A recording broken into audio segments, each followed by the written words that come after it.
Today guys, I'm going to show you how to use Vidiq. First you can see daily idea. Here you see 3 ideas guys. I dismiss all ideas. Guys, you see number 4 optimize. Here you can see your video and edit title, description and tags.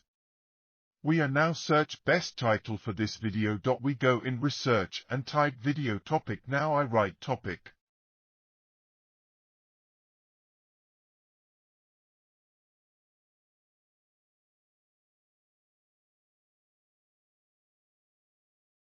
We see a title, I click it and its volume is high like 40 or 40 plus to good and computation is high, so this title is bad, and we select another title. This title's computation is medium at good when your title computation is very low and low at very good title. I'm use this title as it is. You can search tags and you can see up SEO score when it is 40 plus. Your video is ready when your video SEO score is 50, so your video properly done. You can see side of SEO score is checklist. Here you can see what things you miss. Guys, video is over.